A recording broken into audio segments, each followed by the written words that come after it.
Jack and the Beanstalk. Once upon a time, there was a poor widow who had an only son called Jack. Jack was not much help to his mother.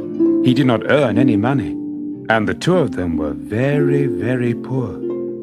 Then, one day, their one cow finally became too old to give any more milk. "It's no use," said Jack's mother. "We'll just have to sell her." So Jack led the cow off towards the market, promising to get the best possible price for her. But the journey was long and boring, and Jack passed the time dreaming about what he would buy if he were rich. On his way, he met a funny little man with a big head and a tiny body who offered to buy the cow. "Give it to me, and I promise you'll be rich to the end of your days," he said, holding out a small drawstring bag. Jack could hardly believe his ears.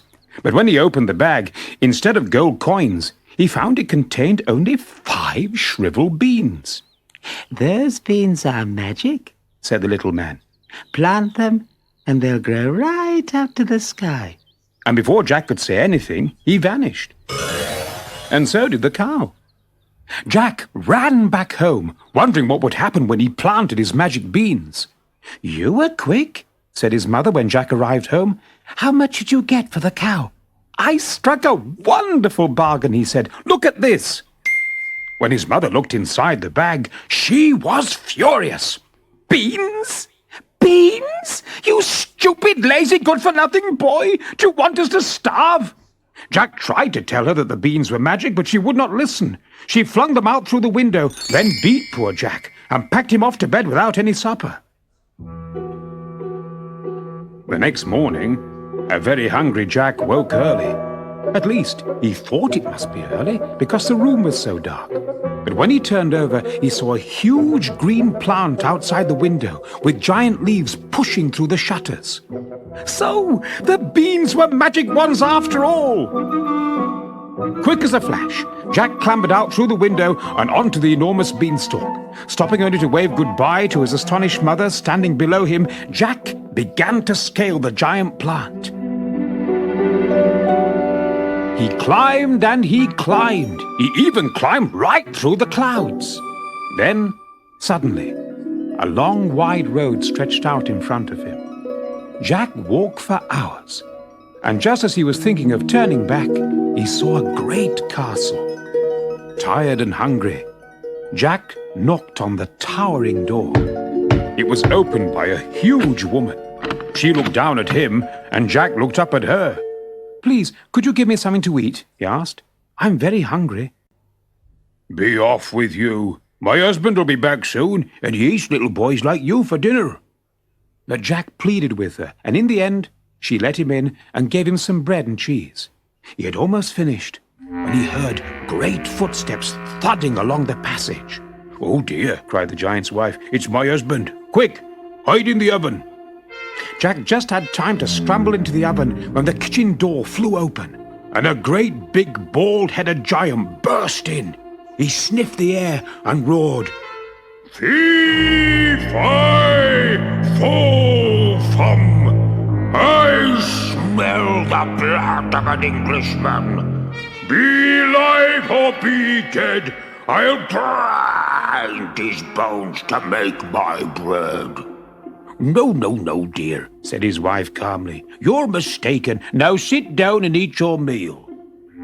When the giant had finished his colossal dinner, he took out a vast box full of bags and sat down to count his money. Peeping out from the oven, Jack caught his breath at the sight of so much gold. Soon, the giant's head began to nod, and he dropped off to sleep.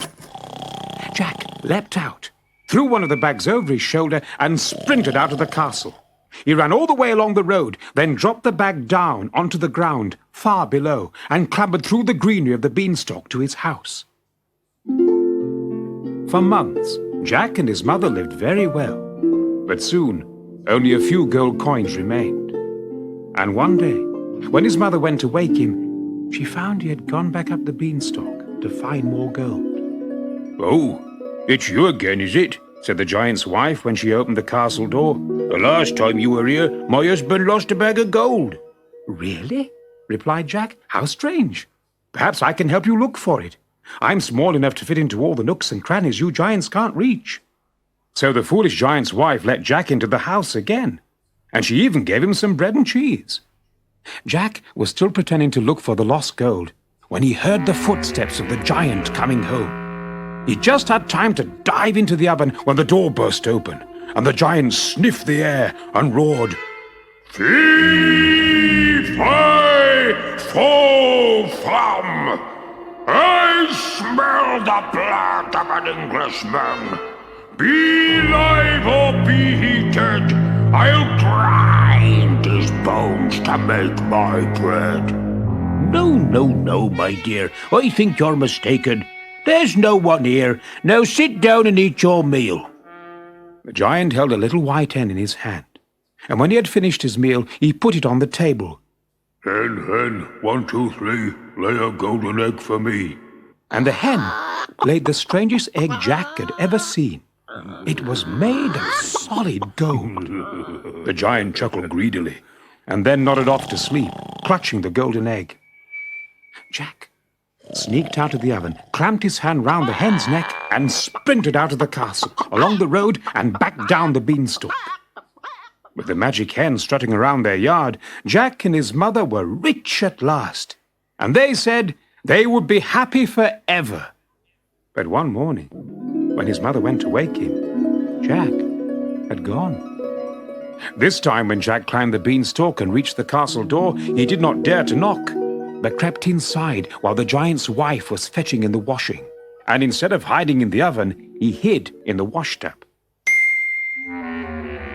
Soon, he heard the footsteps of the giant in the passage, and the door burst open.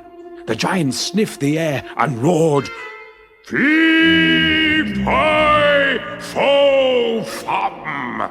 I smell the blood of an Englishman. Be live or be heated, I'll grind his bones to make my bread. Surely not, said his wife. But if you can smell that thieving boy who stole your bag of gold and your hen, he'll be hiding in the oven for sure. The giant pounced on the oven door, but of course, Jack was not inside.